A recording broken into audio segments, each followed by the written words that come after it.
ಎಷ್ಟು ಜಲ್ದಿ bone marrow transfer ಆಗುತ್ತೆ ಅಷ್ಟು ಸಕ್ಸಸ್ ರೇಟ್ ಕೂಡ ಚೆನ್ನಾಗಿರುತ್ತೆ ಇದರಲ್ಲಿ. ಪ್ರತಿ 21 ದಿನಕ್ಕೆ ರಕ್ತ ಹಾಕಿಸ್ತಾ ಬರ್ತಾ ಇದ್ದೀವಿ. ಅದು ಇತ್ತು ಅಂದ್ರೆ ಅಬೋರ್ಷನ್ ಮಾಡಿಸೋದು ಬೆಸ್ಟ್. ಪ್ರತಿಯೊಬ್ಬರು ತಮ್ಮ ಜನ್ಮ ದಿವಸಕ್ಕೆ ಒಂದು ₹10 ನಾವೇನು ಭಾಳ ಜಾಸ್ತಿ ಕೇಳ್ತಾ ಇಲ್ಲ. ನಿನ್ನೆ ಡಿಸ್ಚಾರ್ಜ್ ಆಗ್ಯಾನ ಸರ್, ಹಾರ್ಟ್ ಫೇಲಿಯರ್ನಲ್ಲಿ ಬಂದಿದ್ದಾರೆ. ಬರುವ ದಿನಾಂಕ 16 ಜೂನ್ 2024ರಂದು ನಾವು ಈ ವಿಶ್ವ ರಕ್ತದಾನಿಗಳ ದಿನಾಚರಣೆ ಮತ್ತು ಮಹೇಶ್ ನವಮಿಯ ಅಂಗವಾಗಿ ವಿಶೇಷವಾಗಿ ಥಲಸೀಮಿಯಾ ಪೀಡಿತ ಮಕ್ಕಳಿಗಾಗಿ ಉಚಿತ ಸ್ವಯಂ ಪ್ರೇರಿತ ರಕ್ತದಾನ ಶಿಬಿರವನ್ನು ಮಾಡ್ತಾ ಇದ್ದೀವಿ. ಇದಕ್ಕೆ ಕಾರಣ ಏನಂದರೆ, ತಮ್ಮೆಲ್ಲರಿಗೂ ಗೊತ್ತಿರುವಾಗೆ ಕಳೆದ 2015 ಅಂದರೆ 8-9 ವರ್ಷದಿಂದ ನಾವು ಈ ಥಲಸೀಮಿಯಾ ಮಕ್ಕಳ ಪರವಾಗಿ ಉಚಿತ ಚಿಕಿತ್ಸೆಯನ್ನು ಮಾಡ್ತಾ ಇದ್ದೀವಿ. ಇಲ್ಕಲ್ ಸುತ್ತಮುತ್ತಲಿನ ತಾಲೂಕಿನ ಮತ್ತು ಬಿಜಾಪುರ, ಬಾಗಲಕೋಟೆ, ಗದಗ ಜಿಲ್ಲೆಯಲ್ಲಿ ಕೂಡ ಥಲಸೀಮಿಯಾ ಮಕ್ಕಳಿದ್ದಾರೆ.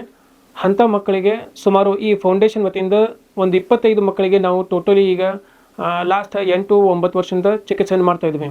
ಅದರಲ್ಲಿ ಯಾಕೆ ಇವ್ರಿಗೆ ಮಾಡಬೇಕು ಉದ್ದೇಶ ಏನಂದರೆ, ನಿಮಗೆಲ್ಲರೂ ಗೊತ್ತಿರುವಾಗ ಈ ಮಕ್ಕಳಿನಲ್ಲಿ ರಕ್ತ ಉತ್ಪತ್ತಿ ಆಗುವುದಿಲ್ಲ. ಅವರಿಗೆ 15ರಿಂದ 21 ದಿವಸಕ್ಕೊಮ್ಮೆ ರಕ್ತ ವರ್ಗಾವಣೆ ಮಾಡಬೇಕು. ಎಲ್ಲಿ ಮಟ್ಟ ಅಂದರೆ ಅವರು ಲೈಫ್ ಇರೋ ತನಕ. ಈ ಕಾಯಿಲೆ ಸ್ಟಾರ್ಟ್ ಆಗೋದು 2-3 ತಿಂಗಳಿಗೆ ಚಾಲೂ ಆಗ್ತದೆ. 2-3 ತಿಂಗಳಕ್ಕೊಮ್ಮೆ ಕಾಯಿಲೆ ಚಾಲೂ ಆತಂದ್ರೆ ಅಲ್ಲಿಂದ ಹಿಡಿದು ಪ್ರತಿ 21 ದಿವಸಕ್ಕೊಮ್ಮೆ ನಾವು ರಕ್ತ ವರ್ಗಾವಣೆ ಮಾಡಲೇಬೇಕು. ಅದೇ ಅವ್ರಿಗೆ ಲೈಫ್. ಯಾಕಂದ್ರೆ ಅವರಲ್ಲಿ ರಕ್ತ ಉತ್ಪತ್ತಿ ಆಗೋದಿಲ್ಲ. ಈಗ ರಕ್ತ ಸೈನ್ಸ್ ನಾವೆಲ್ಲ ಹೇಳ್ತೀವಿ, ಸೈನ್ಸ್ ಸಾಕಷ್ಟು ಮುಂದುವರೆದಿದೆ. ಬಟ್ ಇಷ್ಟೆಲ್ಲ ಮುಂದುವರೆದ್ರೂ ಕೂಡ ರಕ್ತವನ್ನು ತಯಾರು ಮಾಡಲಿಕ್ಕೆ ಇನ್ನು ಮಟ್ಟ ಸಾಧ್ಯ ಆಗಿಲ್ಲ. ಸೊ ಅದಕ್ಕೇನಾಗ್ತದೆ ಅಂದರೆ, ರಕ್ತ ಯಾರ್ದು ಕೊಟ್ಟರೆ ಮಾತ್ರ ನಮಗೆ ರಕ್ತ ಸಿಗ್ತದೆ.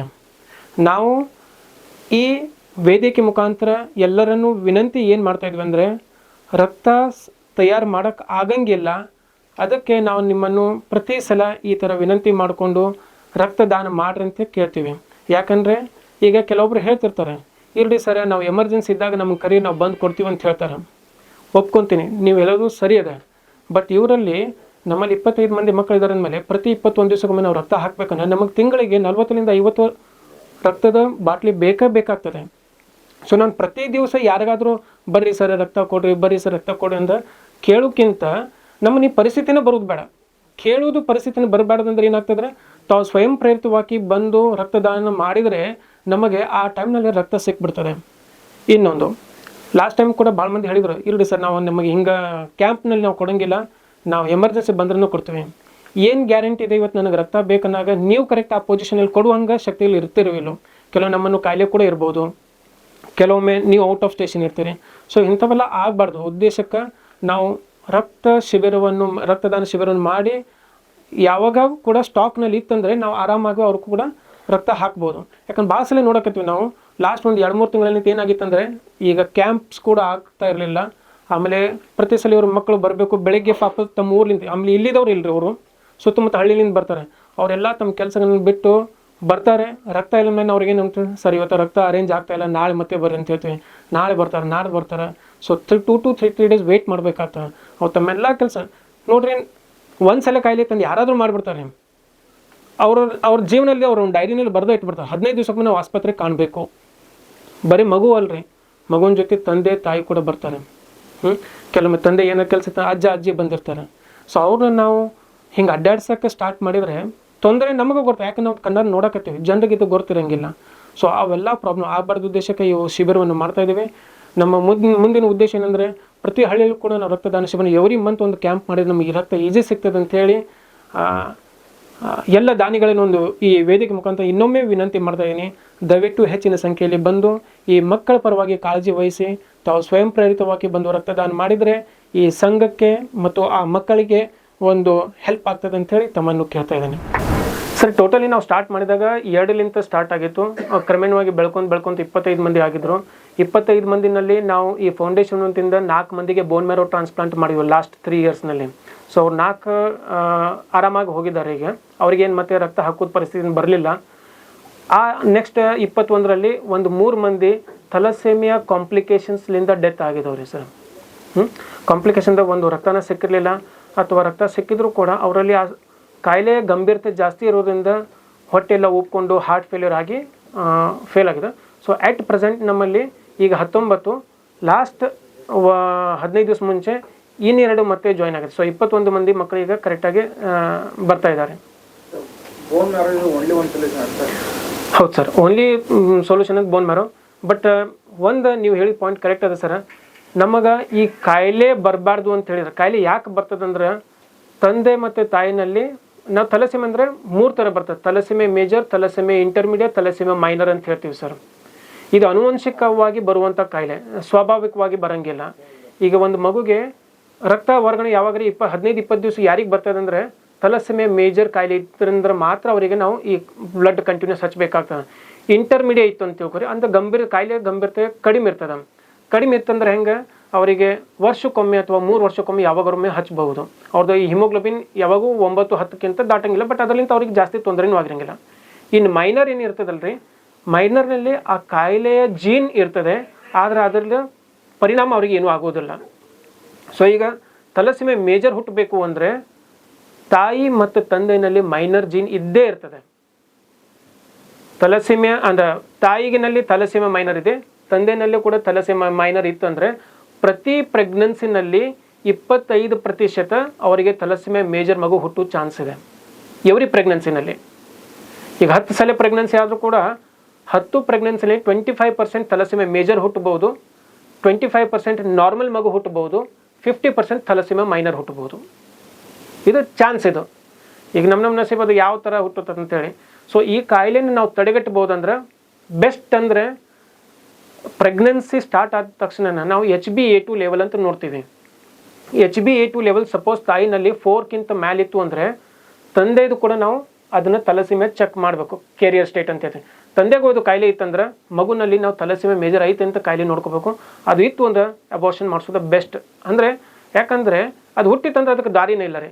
ಐದರ್ ನೀವು ಆಯುಷ್ ಪರ್ಯಂತ 21 ದಿವಸಕ್ಕೆ ಬ್ಲಡ್ ಹಚ್ಚಿರಿ ಅಥವಾ bone marrow transplant. But bone marrow transplant ಎಲ್ಲರ ಕೈಲಿ ಆಗಂಗಿಲ್ಲ. 20 to 30 lakhs ಒಂದು ಮಗು ಖರ್ಚಾಗ್ತದೆ. ಅದಕ್ಕೂ ಕೂಡ ಮ್ಯಾಚ್ಡ್ ಸಿಬ್ಲಿಂಗ್ ಬೇಕ್ರಿ. ಅಂದ್ರೆ ಅವ್ರು ಯಾವ್ದಾದ್ರು ಅಣ್ಣ ತಮ್ಮ ಆ ಕಾಯಿಲೆ ಇರಲಿಲ್ಲ ಅಂದ್ರೆ ಅವರಿಗೆ ಬೋನ್ ಮ್ಯಾರೋ ಮ್ಯಾಚ್ ಆತಂದ್ರೆ ಅದಕ್ಕೆ ಮಾಡ್ಬೋದು. ಅಥವಾ ನಮ್ಮಲ್ಲಿ ನಾವು ಇಡ್ತಾ ಇಲ್ಲ ಸರ್, ಬ್ಲಡ್ ಬ್ಯಾಂಕ್ ಏನು ಬರ್ತದಲ್ಲ ಸರ್, ಅವರಲ್ಲಿ ಇಟ್ಟಿರ್ತಾರೆ. ಈಗ ಯಾಕಂದ್ರೆ ಅವರು ನಮಗೆ ಕಮಿಟ್ಮೆಂಟ್ ಏನಿದೆ ಅಂದರೆ ನೀವು ಒಂದು ಕ್ಯಾಂಪ್ ಅಂತ ಹೇಳಿ ಮಾಡಿಸ್ಕೊಟ್ಬಿಟ್ರೆ ತಲಸೆಮೆ ಮಕ್ಕಳಿಗೆ ಟೋಟಲಿ ಫ್ರೀನೂ ಕೊಡ್ತಾರೆ ಸರ್ ಅವರು. ಅದಕ್ಕೇನು ಸಂಗ್ರಹಣೆ ಅಂದರೆ ನಾವು ಬ್ಲಡ್ ಮಾಡಿದ್ರಂದ್ರೆ 28 to 30 days ಮಟ್ಟ ಇಟ್ಕೋಬೋದು ಸರ್. ಬಟ್ ಅವ್ರು ಏನು ಮಾಡ್ತಾರೆ ಅಂದರೆ ಈಗ ಸಪೋಸ್ ಒಂದು 700-100 ಆತಂತ ನಮಗೆ ಅಷ್ಟೇ ರಿಕ್ವೈರ್ಮೆಂಟ್ ಇರಲಿಕ್ಕಿಲ್ಲ. ಅವಾಗ ಏನು ಮಾಡ್ತಾರೆ, ಸುತ್ತಮುತ್ತ ಬ್ಲಡ್ ಬ್ಯಾಂಕ್ಸ್ ಏನಿರ್ತಾವಲ್ರಿ ಎಕ್ಸ್ಚೇಂಜ್ ಮಾಡ್ಕೊತಿರ್ತಾರೆ. ಸೊ ಅವಾಗ ಅವಶ್ಯಕತೆ ಬಿದ್ದಲ್ಲಿ ಅವರಲ್ಲಿ ರಿಪ್ಲೇಸ್ಮೆಂಟ್ ಆಗ್ತಿರ್ತಾವೆ ಸರ್. ಅದನ್ನು ಸೊ ವೇಸ್ಟ್ ಆಗ್ಲಾರ್ದು ನೋಡ್ಕೊತಿರ್ತಾರೆ ಸರ್. ಅದು 30 ಲಕ್ಷ ಆಗಂಗಿಲ್ಲ ಸರ್. ಸರ್ ಇಂಥವು ಕಾಯಿಲೆಗೆ ಜೆನೆಟಿಕ್ ಡಿಸೀಸ್ಗೆ ಇನ್ಶೂರೆನ್ಸ್ ಕವರ್ ಮಾಡಂಗಿಲ್ಲ ಸರ್.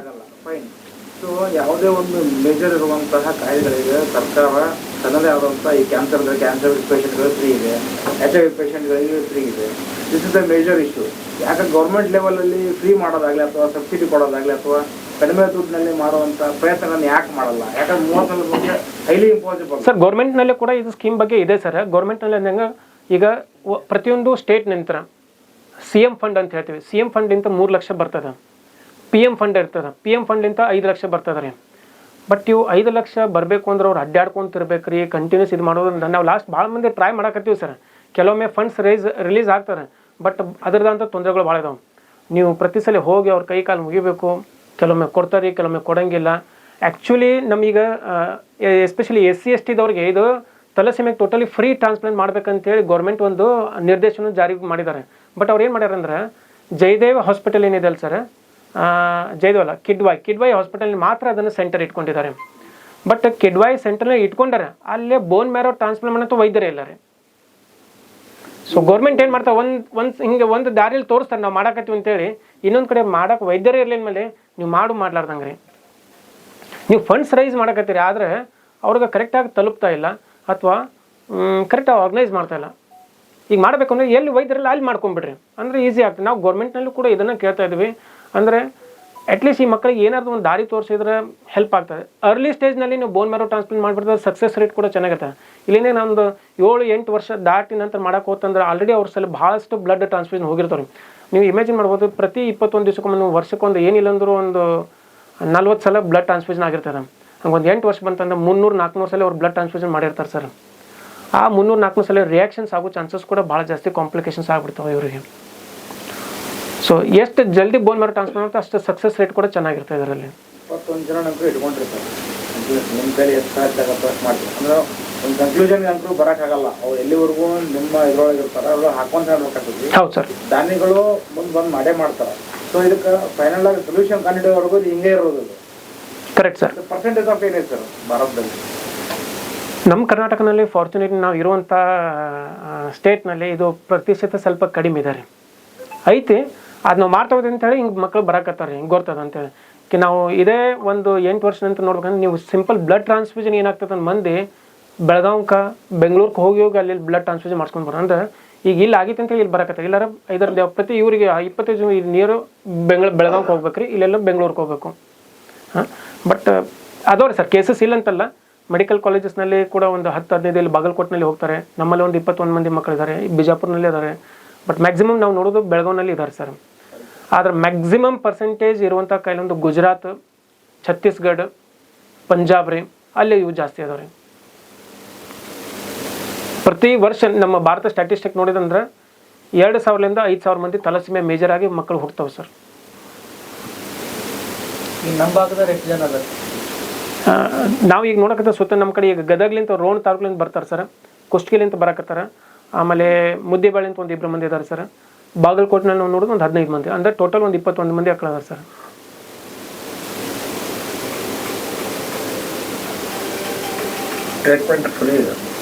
ಟ್ರೀಟ್ಮೆಂಟ್ ಟೋಟಲಿ ನಾವು ಫ್ರೀ ಮಾಡ್ತಾ ಇದ್ದೀವಿ.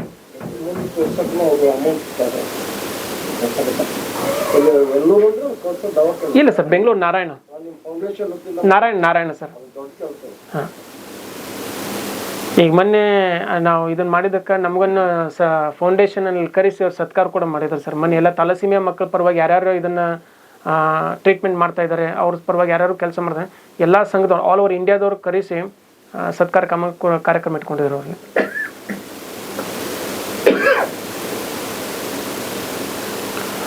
ಇನ್ನೊಂದು ಸಿಂಪಲ್ ಸೊಲ್ಯೂಷನ್ ಅಂದರೆ ನಾವು ಜಸ್ಟ್ ಒಂದು ಸಿಂಪಲ್ ಲೆಕ್ಕ ಹಾಕಿದ್ರೆ ಅಂದರೆ ನಮ್ಮ ಇಲ್ಕಲ್ ಪಾಪ್ಯುಲೇಷನ್ ಅವ್ರು 1 ಲಕ್ಷ 1.5 ಲಕ್ಷ ಅದ ಸರ್.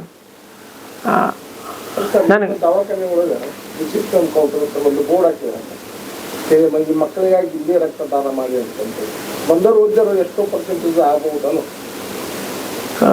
ಕರೆಕ್ಟ್ ಸರ್, ಇದನ್ನು ಮಾಡ್ಬೋದು ಸರ್. ಇದು ಒಂದು ಯಾಕಂದ್ರೆ ನೀವು ಓದಿದ ಕೂಡ ಮನಸ್ಸಿಗೆ ಒಂದು ಇದಾಗತ್ತೆ, ನಾನು ಮಾಡ್ತಂತ. ಇಲ್ಲ, ನಾವು ಡಿಸ್ಪ್ಲೇನಲ್ಲಿ ಕಂಟಿನ್ಯೂಸ್ ರನ್ ಮಾಡ್ತಿರ್ತೀವಿ ಸರ್.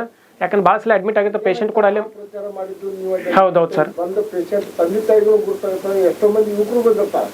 ಅವ್ರ ಆ ಬೋರ್ಡ್ ಹೋಗಿ ನಾವು ಕೊಡೋಂಥದ್ದು ಮತ್ತು ಮಕ್ಕಳು ಹೇಗಂತಂದು ಯಾಕೆ ಕೊಡಬಾರ್ದು? ಇಲ್ಲ, ಕರೆಕ್ಟ್, ಡೆಫಿನೆಟ್ ಐಡಿಯಾ ಚೆನ್ನಾಗಿದೆ ಸರ್. ಇದು ಚಿತ್ರ ಹಾಕಿ ಆ ಬೋರ್ಡ್ ಹಾಕಿಬಿಟ್ರೆ ಇಲ್ಲೇ ಅಲ್ಲ, ಇವತ್ತಲ್ಲಿಂದ ಮಾಡಿಸ್ಬಿಡ್ತೇವೆ ಸರ್ ಅದನ್ನು. ಆಮೇಲೆ ನಮ್ಮದು ಇನ್ನೊಂದು ಏನು ಐಡಿಯಾ ಮಾಡ್ತೀವಿ ಅಂದರೆ ನಮ್ಮ ಇಲ್ಕಲ್ನಲ್ಲಿ 1 ಲಕ್ಷ ಪಾಪ್ಯುಲೇಷನ್ ಐತೆ ಅಂತ ತಿಳ್ಕೊರಿ.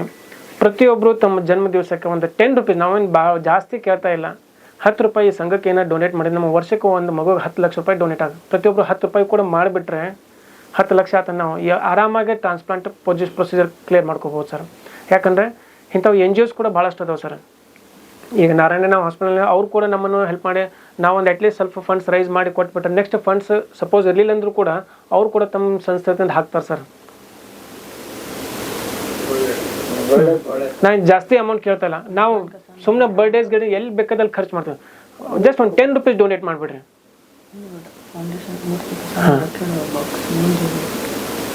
ಆನ್ಲೈನ್ ಅದರದಕ್ಕೊಂದು QR ಕೋಡ್ ಅದೆಲ್ಲ ಮಾಡ್ತಾ ಇದ್ವಿ. ಹಂಗೆ ಫಂಡ್ಸ್ ಕೊಡೋದಿತ್ತಂದ್ರೆ ಅಲ್ಲೇ ಫೌಂಡೇಶನ್ ಒಂದು ಡಬ್ಬಿನೂ ಮಾಡಿಟ್ಟಿದೆ, ಹಾಕಿದ್ರೆ ಭಾಳ ಮಂದಿ ಹೆಲ್ಪ್ ಆಗ್ತದೆ ಸರ್. ಇದೆ ಅಲ್ಲೇ ಸ್ಟ್ಯಾಚ್ಯೂ ಇದೆ ಅಲ್ಲ ಸರ್, ಅಲ್ಲೇ ಒಂದು ಸಣ್ಣ ಪೆಟ್ಟಿಗೆ ಕೂಡ ಇಟ್ಕೊಂಡಿದೆ. ಅಂದ್ರೆ ನಾವು ನಮ್ಮ ಆಸ್ಪತ್ರೆಯಿಂದ ಏನು ಮಾಡ್ತಾ ಇದ್ವಿ ಅಂದರೆ ಎವ್ರಿ OPD 1 ರೂಪಾಯಿ ನಾವು ಈ ಫೌಂಡೇಶನ್ ಹಾಕ್ತೀವಿ. ಎವ್ರಿ IPD ಏನು ಬರ್ತದಲ್ರಿ ಅದ್ರಾಗಿಂದ 50 ರೂಪಾಯಿ ತೆಗೆದು ನಾವು ಈ ಫೌಂಡೇಶನ್ಗೆ ಇದು ಮಾಡೋದು. ಅಂದರೆ ಏನಾದ್ರು ಒಂದು ಕಂಟಿನ್ಯೂಸ್ ಫಂಡ್ಸ್ ರೈಸ್ ಆತಂದ್ರೆ ನಮಗೆ ಮಾಡೋಕ್ಕೆ ಎಲ್ಲೂ ಸ್ಟಾಪ್ ಆಗ್ಬಿಡ್ತದೆ ಸರ್. ಇದು ಸೊ ನಮಗೆ ಕಮಿಟ್ಮೆಂಟ್ ಏನಿದೆ ಅಂದರೆ ನೀವು ಒಂದು ಕ್ಯಾಂಪ್ ಅಂದೇಳಿ ಮಾಡಿಸ್ಕೊಟ್ಬಿಟ್ರೆ ತಲಸೀಮಿಯಾ ಮಕ್ಕಳಿಗೆ ಟೋಟಲಿ ಫ್ರೀನೂ ಕೊಡ್ತಾರೆ ಸರ್ ಅವರು. ಅದಕ್ಕೇನು ಸಂಗ್ರಹಣೆ ಅಂದರೆ ನಾವು ಬ್ಲಡ್ ಮಾಡಿದ್ರಂದ್ರೆ 28 to 30 ಡೇಸ್ ಮಟ್ಟ ಇಟ್ಕೋಬೋದು ಸರ್. ಬಟ್ ಅವ್ರು ಏನು ಮಾಡ್ತಾರೆ ಅಂದರೆ ಈಗ ಸಪೋಸ್ ಒಂದು 200 100 ಆತಂತ ನಮಗೆ ಅಷ್ಟೇ ರಿಕ್ವೈರ್ಮೆಂಟ್ ಇರಲಿಕ್ಕಿಲ್ಲ. ಅವಾಗ ಏನು ಮಾಡ್ತಾರೆ, ಸುತ್ತಮುತ್ತ ಬ್ಲಡ್ ಬ್ಯಾಂಕ್ಸ್ ಏನಿರ್ತಾವಲ್ರಿ ಎಕ್ಸ್ಚೇಂಜ್ ಮಾಡ್ಕೊತಿರ್ತಾರೆ. ಸೊ ಅವಾಗ ಅವಶ್ಯಕತೆ ಬಿದ್ದಲ್ಲಿ ಅವರಲ್ಲಿ ರಿಪ್ಲೇಸ್ಮೆಂಟ್ ಆಗ್ತಿರ್ತವೆ ಸರ್. ಅದನ್ನು ಸೊ ವೇಸ್ಟ್ ಆಗ್ಲಾರ್ದಂಗೆ ನೋಡ್ಕೊಂತಿರ್ತಾರೆ ಸರ್. ಸರ್ 30 ಲಕ್ಷ 40 ಲಕ್ಷ ಖರ್ಚಾಗ್ತದೆ, ಬಡವ್ರಿಗೆ ಅಂತ ಅದನ್ನು ಮಾಡೋಕ್ಕಾಗಲ್ಲ. ಆಗಂಗಿಲ್ಲ ಸರ್. ಸೊ ಅದಕ್ಕೆ ನನ್ನ ನಾಲೆಜ್ ಪ್ರಕಾರ ಇನ್ಸೂರೆನ್ಸ್ ಏನಕ್ಕೆ ಕವರ್ ಆಗಲಿಕ್ಕಿಲ್ಲ ಅಂತ ಸರ್. ಇಂಥವು ಕಾಯಿಲೆಗೆ ಇವು ಜೆನೆಟಿಕ್ ಡಿಸೀಸ್ಗೆ ಇನ್ಶೂರೆನ್ಸ್ ಕವರ್ ಮಾಡಂಗಿಲ್ಲ ಸರ್. ಫೈನ್. ಸೊ ಯಾವುದೇ ಒಂದು ಮೇಜರ್ ಇರುವಂತಹ ಕಾಯಿಲೆಗಳಿಗೆ ಸರ್ಕಾರ ತನ್ನದೇ ಆದಂಥ ಈ ಕ್ಯಾನ್ಸರ್ ಪೇಷಂಟ್ಗಳು ಫ್ರೀ ಇದೆ, HIV ಪೇಷಂಟ್ಗಳಿಗೆ ಫ್ರೀ ಇದೆ. This is the major issue. ಯಾಕೆ ಗೌರ್ಮೆಂಟ್ ಲೆವೆಲಲ್ಲಿ ಫ್ರೀ ಮಾಡೋದಾಗಲಿ ಅಥವಾ ಸಬ್ಸಿಡಿ ಕೊಡೋದಾಗಲಿ ಅಥವಾ ಕಡಿಮೆ ದುಡ್ಡಿನಲ್ಲಿ ಮಾಡುವಂಥ ಪ್ರಯತ್ನಗಳನ್ನು ಯಾಕೆ ಮಾಡಲ್ಲ? ಯಾಕಂದ್ರೆ 30 ಮುಂದೆ ಹೈಲಿ ಇಂಪಾಸಿಬಲ್. ಸರ್ ಗೌರ್ಮೆಂಟ್ನಲ್ಲೇ ಕೂಡ ಇದು ಸ್ಕೀಮ್ ಬಗ್ಗೆ ಇದೆ ಸರ್. ಗೌರ್ಮೆಂಟ್ನಲ್ಲಿ ಅಂದಂಗೆ ಈಗ ಪ್ರತಿಯೊಂದು ಸ್ಟೇಟ್ ನಂತರ CM ಫಂಡ್ ಅಂತ ಹೇಳ್ತೀವಿ. CM ಫಂಡಿಂದ 3 ಲಕ್ಷ ಬರ್ತದೆ. PM ಫಂಡ್ ಇರ್ತದೆ. PM ಫಂಡಿಂದ 5 ಲಕ್ಷ ಬರ್ತದೆ ರೀ. ಬಟ್ ಇವು 5 ಲಕ್ಷ ಬರಬೇಕು ಅಂದ್ರೆ ಅವ್ರು ಅಡ್ಡಾಡ್ಕೊಂತಿರ್ಬೇಕು ರೀ, ಕಂಟಿನ್ಯೂಸ್ ಇದು ಮಾಡೋದ್ರಿಂದ ನಾವು ಲಾಸ್ಟ್ ಭಾಳ ಮಂದಿ ಟ್ರೈ ಮಾಡಕತ್ತೀವಿ ಸರ್. ಕೆಲವೊಮ್ಮೆ ಫಂಡ್ಸ್ ರಿಲೀಸ್ ಆಗ್ತಾರೆ, ಬಟ್ ಅದರದಂಥ ತೊಂದರೆಗಳು ಭಾಳ ಇದಾವೆ. ನೀವು ಪ್ರತಿ ಸಲ ಹೋಗಿ ಅವ್ರ ಕೈ ಕಾಲು ಮುಗಿಬೇಕು. ಕೆಲವೊಮ್ಮೆ ಕೊಡ್ತಾರೆ, ಕೆಲವೊಮ್ಮೆ ಕೊಡೋಂಗಿಲ್ಲ. ಆ್ಯಕ್ಚುಲಿ ನಮೀಗ ಎಸ್ಪೆಷಲಿ SC ST ದವ್ರಿಗೆ ಇದು ತಲಸೀಮೆಗೆ ಟೋಟಲಿ ಫ್ರೀ ಟ್ರಾನ್ಸ್ಪ್ಲಾಂಟ್ ಮಾಡ್ಬೇಕಂತೇಳಿ ಗೌರ್ಮೆಂಟ್ ಒಂದು ನಿರ್ದೇಶನ ಜಾರಿಗೆ ಮಾಡಿದ್ದಾರೆ. ಬಟ್ ಅವ್ರು ಏನು ಮಾಡ್ಯಾರ ಅಂದ್ರೆ ಜಯದೇವ್ ಹಾಸ್ಪಿಟಲ್ ಏನಿದೆ ಅಲ್ಲ ಸರ್, ಜಯದೇವ್ ಅಲ್ಲ, ಕಿಡ್ವಾಯ್ ಹಾಸ್ಪಿಟಲ್ ಮಾತ್ರ ಅದನ್ನು ಸೆಂಟರ್ ಇಟ್ಕೊಂಡಿದ್ದಾರೆ. ಬಟ್ ಕಿಡ್ವಾಯ್ ಸೆಂಟರ್ನ ಇಟ್ಕೊಂಡಾರೆ, ಅಲ್ಲೇ ಬೋನ್ ಮ್ಯಾರೋ ಟ್ರಾನ್ಸ್ಪ್ಲಾಂಟ್ ಮಾಡೋ ವೈದ್ಯರೇ ಇಲ್ಲ ರೀ. ಸೊ ಗೌರ್ಮೆಂಟ್ ಏನು ಮಾಡ್ತಾರೆ, ಹಿಂಗೆ ಒಂದು ದಾರಿಯಲ್ಲಿ ತೋರಿಸ್ತಾರೆ ನಾವು ಮಾಡಾಕತ್ತೀವಿ ಅಂತೇಳಿ, ಇನ್ನೊಂದು ಕಡೆ ಮಾಡೋಕೆ ವೈದ್ಯರೇ ಇರಲಿಲ್ಲ ಮೇಲೆ ನೀವು ಮಾಡ್ಲಾರ್ದಂಗೆ ರೀ. ನೀವು ಫಂಡ್ಸ್ ರೈಸ್ ಮಾಡಕತ್ತೀರಿ, ಆದರೆ ಅವ್ರಿಗೆ ಕರೆಕ್ಟಾಗಿ ತಲುಪ್ತಾ ಇಲ್ಲ ಅಥವಾ ಕರೆಕ್ಟಾಗಿ ಆರ್ಗನೈಸ್ ಮಾಡ್ತಾ ಇಲ್ಲ. ಈಗ ಮಾಡಬೇಕು ಅಂದರೆ ಎಲ್ಲಿ ವೈದ್ಯರಲ್ಲ ಅಲ್ಲಿ ಮಾಡ್ಕೊಂಬಿಡ್ರಿ ಅಂದರೆ ಈಸಿ ಆಗ್ತದೆ. ನಾವು ಗೌರ್ಮೆಂಟ್ನಲ್ಲೂ ಕೂಡ ಇದನ್ನು ಕೇಳ್ತಾ ಇದ್ವಿ. ಅಂದರೆ ಅಟ್ಲೀಸ್ಟ್ ಈ ಮಕ್ಕಳಿಗೆ ಏನಾದರೂ ಒಂದು ದಾರಿ ತೋರಿಸಿದ್ರೆ ಹೆಲ್ಪ್ ಆಗ್ತದೆ. ಅರ್ಲಿ ಸ್ಟೇಜ್ನಲ್ಲಿ ನೀವು ಬೋನ್ ಮ್ಯಾರೋ ಟ್ರಾನ್ಸ್ಪ್ಲಾಂಟ್ ಮಾಡಿಬಿಡ್ತಾರೆ, ಸಕ್ಸಸ್ ರೇಟ್ ಕೂಡ ಚೆನ್ನಾಗಿರುತ್ತೆ. ಇಲ್ಲಿಂದೇ ನಮ್ಮದು 7-8 ವರ್ಷ ದಾಟಿ ನಂತರ ಮಾಡೋಕೆ ಹೋತಂದ್ರೆ ಆಲ್ರೆಡಿ ಅವ್ರ ಸಲ ಭಾಳಷ್ಟು ಬ್ಲಡ್ ಟ್ರಾನ್ಸ್ಫ್ಯೂಷನ್ ಹೋಗಿರ್ತಾರೆ. ನೀವು ಇಮ್ಯಾಜಿನ್ ಮಾಡ್ಬೋದು, ಪ್ರತಿ 21 ದಿವಸಕ್ಕೊಮ್ಮೆ ವರ್ಷಕ್ಕೊಂದು ಏನಿಲ್ಲ ಅಂದರೂ ಒಂದು 40 ಸಲ ಬ್ಲಡ್ ಟ್ರಾನ್ಸ್ಫ್ಯೂಷನ್ ಆಗಿರ್ತದೆ. ಹಂಗೆ ಒಂದು 8 ವರ್ಷ ಬಂತಂದ್ರೆ 300-400 ಸಲ ಅವ್ರು ಬ್ಲಡ್ ಟ್ರಾನ್ಸ್ಫ್ಯೂಷನ್ ಮಾಡಿರ್ತಾರೆ ಸರ್. ಆ 300-400 ಸಲ ರಿಯಾಕ್ಷನ್ಸ್ ಆಗೋ ಚಾನ್ಸಸ್ ಕೂಡ ಭಾಳ ಜಾಸ್ತಿ, ಕಾಂಪ್ಲಿಕೇಶನ್ಸ್ ಆಗಿಬಿಡ್ತಾವೆ ಇವರಿಗೆ. ಸೊ ಎಷ್ಟು ಜಲ್ದಿ ಬೋನ್ ಮ್ಯಾರೋ ಟ್ರಾನ್ಸ್ಪ್ಲಾಂಟ್ ಆಗುತ್ತೆ ಅಷ್ಟು ಸಕ್ಸಸ್ ರೇಟ್ ಕೂಡ ಚೆನ್ನಾಗಿರುತ್ತೆ ಇದರಲ್ಲಿ. 21 ಜನ ನಂತರ ಇಟ್ಕೊಂಡಿರ್ತಾರೆ. ನಿಮ್ಮ ಕೈಲಿ ಎಷ್ಟು ಸಾಧ್ಯ ಮಾಡ್ತೀವಿ ಅಂದ್ರೆ ಒಂದು ಕನ್ಕ್ಲೂಷನ್ಗೆ ಅಂತೂ ಬರೋಕ್ಕಾಗಲ್ಲ. ಅವ್ರು ಎಲ್ಲಿವರೆಗೂ ನಿಮ್ಮ ಇದ್ರೊಳಗೆ ಇರ್ತಾರೆ, ಅವ್ರು ಹಾಕೊಂಡು ಹೇಳ್ಬೇಕಾಗ್ತದೆ. ಹೌದು ಸರ್. ದಾನಿಗಳು ಬಂದು ಮಾಡೇ ಮಾಡ್ತಾರೆ. ಸೊ ಇದಕ್ಕೆ ಫೈನಲ್ ಆಗಿ ಸೊಲ್ಯೂಷನ್ ಕಂಡುಹಿಡಿಯೋವರೆಗೂ ಹಿಂಗೆ ಇರೋದು. Correct sir. ಪರ್ಸೆಂಟೇಜ್ ಆಫ್ ಏನಿದೆ ಸರ್ ಭಾರತದಲ್ಲಿ? ನಮ್ಮ ಕರ್ನಾಟಕದಲ್ಲಿ ಫಾರ್ಚುನೇಟ್ ನಾವು ಇರುವಂಥ ಸ್ಟೇಟ್ನಲ್ಲಿ ಇದು ಪ್ರತಿಶತ ಸ್ವಲ್ಪ ಕಡಿಮೆ ಇದೆ ರೀ. ಐತಿ, ಅದು ನಾವು ಮಾಡ್ತಾ ಹೋದ್ವಿ ಅಂತೇಳಿ ಹಿಂಗೆ ಮಕ್ಕಳು ಬರಕತ್ತಾರೆ, ಹಿಂಗೆ ಗೊತ್ತದ ಅಂತೇಳಿ. ನಾವು ಇದೇ ಒಂದು 8 ವರ್ಷ ನಂತರ ನೋಡ್ಬೇಕಂದ್ರೆ ನೀವು ಸಿಂಪಲ್ ಬ್ಲಡ್ ಟ್ರಾನ್ಸ್ಫ್ಯೂಷನ್ ಏನಾಗ್ತದೆ ಅಂತ ಮಂದಿ ಬೆಳಗಾವ್ಕ ಬೆಂಗಳೂರಿಗೆ ಹೋಗಿ ಅಲ್ಲಿ ಬ್ಲಡ್ ಟ್ರಾನ್ಸ್ಫ್ಯೂಷನ್ ಮಾಡ್ಸ್ಕೊಂಡು ಬರೋ ಅಂದ್ರೆ ಈಗ ಇಲ್ಲಿ ಆಗಿತ್ತು ಅಂತೇಳಿ ಇಲ್ಲಿ ಬರಕತ್ತಾರೆ. ಇಲ್ಲಾರ ಇದರ ಪ್ರತಿ ಇವರಿಗೆ 25 ನೀರು ಬೆಳಗಾವ್ಗೆ ಹೋಗ್ಬೇಕು ರೀ, ಇಲ್ಲೆಲ್ಲ ಬೆಂಗಳೂರಿಗೆ ಹೋಗ್ಬೇಕು. ಹಾಂ, ಬಟ್ ಅದವ್ರಿ ಸರ್ ಕೇಸಸ್ ಇಲ್ಲ ಅಂತಲ್ಲ. ಮೆಡಿಕಲ್ ಕಾಲೇಜಸ್ನಲ್ಲಿ ಕೂಡ ಒಂದು 10-15 ಇಲ್ಲಿ ಬಾಗಲಕೋಟೆನಲ್ಲಿ ಹೋಗ್ತಾರೆ. ನಮ್ಮಲ್ಲಿ ಒಂದು 21 ಮಂದಿ ಮಕ್ಕಳಿದ್ದಾರೆ, ಬಿಜಾಪುರ್ನಲ್ಲಿ ಇದ್ದಾರೆ. ಬಟ್ ಮ್ಯಾಕ್ಸಿಮಮ್ ನಾವು ನೋಡೋದು ಬೆಳಗಾವ್ನಲ್ಲಿ ಇದ್ದಾರೆ ಸರ್. ಆದರೆ ಮ್ಯಾಕ್ಸಿಮಮ್ ಪರ್ಸೆಂಟೇಜ್ ಇರುವಂಥ ಕಾಯಿಲೆ ಗುಜರಾತ್, ಛತ್ತೀಸ್ಗಢ, ಪಂಜಾಬ್ ರೀ, ಅಲ್ಲೇ ಇವು ಜಾಸ್ತಿ ಅದಾವೆ ರೀ. ಪ್ರತಿ ವರ್ಷ ನಮ್ಮ ಭಾರತ ಸ್ಟ್ಯಾಟಿಸ್ಟಿಕ್ ನೋಡಿದಂದ್ರೆ 2000ರಿಂದ 5000 ಮಂದಿ ತಲಸೀಮೆ ಮೇಜರ್ ಆಗಿ ಮಕ್ಕಳು ಹುಡ್ತಾವೆ ಸರ್. ನಮ್ಮ ಭಾಗದಲ್ಲಿ ಎಷ್ಟು ಜನ ಅದಾರೆ? ನಾವು ಈಗ ನೋಡಕತ್ತ ಸುತ್ತ ನಮ್ಮ ಕಡೆ ಈಗ ಗದಗ್ಲಿಂತ ರೋಣ ತಾಲೂಕಿನಿಂದ ಬರ್ತಾರೆ ಸರ್, ಕುಷ್ಟಗಿಲಿಂತ ಬರಕತ್ತಾರೆ, ಆಮೇಲೆ ಮುದ್ದೇಬಾಳಿಂತ ಒಂದು 2 ಮಂದಿ ಇದ್ದಾರೆ ಸರ್. ಬಾಗಲಕೋಟೆನಲ್ಲಿ ನಾವು ನೋಡೋದು ಒಂದು 15 ಮಂದಿ, ಅಂದರೆ ಟೋಟಲ್ ಒಂದು 21 ಮಂದಿ ಮಕ್ಕಳು ಅದಾರೆ ಸರ್.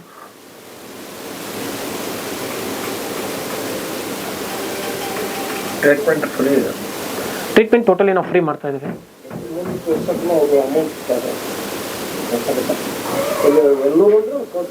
ಇಲ್ಲ ಸರ್, ಬೆಂಗಳೂರು ನಾರಾಯಣ ಸರ್. ಹಾಂ, ಈಗ ಮೊನ್ನೆ ನಾವು ಇದನ್ನು ಮಾಡಿದ್ದಕ್ಕೆ ನಮಗನ್ನು ಫೌಂಡೇಶನಲ್ಲಿ ಕರೆಸಿ ಅವ್ರು ಸತ್ಕಾರ ಕೂಡ ಮಾಡಿದ್ದಾರೆ ಸರ್. ಮೊನ್ನೆ ಎಲ್ಲ ತಲಸೀಮಿಯಾ ಮಕ್ಕಳ ಪರವಾಗಿ ಯಾರ್ಯಾರು ಇದನ್ನು ಟ್ರೀಟ್ಮೆಂಟ್ ಮಾಡ್ತಾ ಇದ್ದಾರೆ, ಅವ್ರ ಪರವಾಗಿ ಯಾರ್ಯಾರು ಕೆಲಸ ಮಾಡ್ತಾರೆ, ಎಲ್ಲ ಸಂಘದವ್ರು ಆಲ್ ಓವರ್ ಇಂಡಿಯಾದವ್ರು ಕರೆಸಿ ಸತ್ಕಾರ ಕಾರ್ಯಕ್ರಮ ಇಟ್ಕೊಂಡಿದ್ದಾರೆ ಅವ್ರಿಗೆ.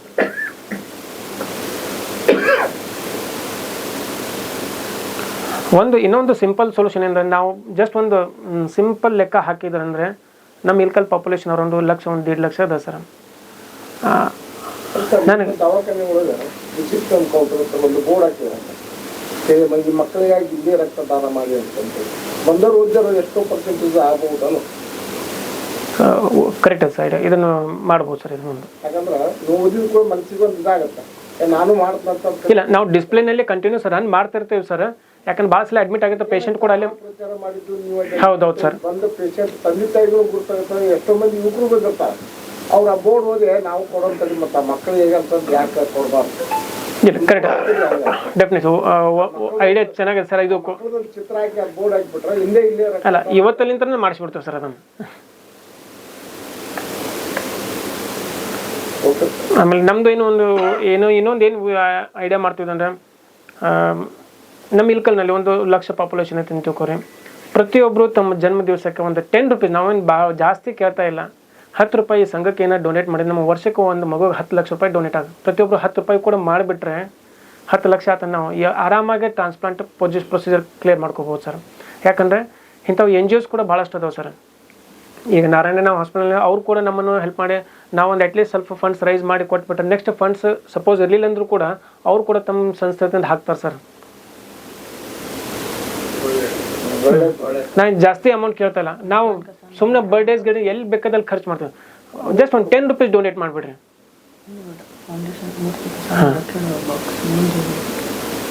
ಆನ್ಲೈನ್ ಅದರದಕ್ಕೊಂದು QR ಕೋಡ್ ಅದೆಲ್ಲ ಮಾಡ್ತಾ ಇದ್ವಿ.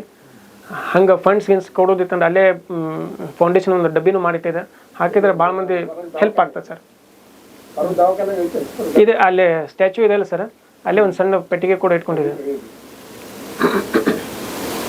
ಅಂದ್ರೆ ನಾವು ನಮ್ಮ ಆಸ್ಪತ್ರೆಯಿಂದ ಏನು ಮಾಡ್ತಾ ಇದ್ವಿ ಅಂದರೆ ಎವ್ರಿ OPD 1 ರೂಪಾಯಿ ನಾವು ಈ ಫೌಂಡೇಶನ್ ಹಾಕ್ತೀವಿ. ಎವ್ರಿ IPD ಏನು ಬರ್ತದಲ್ರಿ ಅದ್ರಾಗಿಂದ 50 ರೂಪಾಯಿ ತೆಗೆದು ನಾವು ಈ ಫೌಂಡೇಶನ್ಗೆ ಇದು ಮಾಡೋದು. ಅಂದರೆ ಏನಾದ್ರು ಒಂದು ಕಂಟಿನ್ಯೂಸ್ ಫಂಡ್ಸ್ ರೈಸ್ ಆತಂದ್ರೆ ನಮಗೆ ಮಾಡೋಕ್ಕೆ ಎಲ್ಲೂ ಸ್ಟಾಪ್ ಆಗ್ಬಾರ್ದು ಸರ್ ಇದು.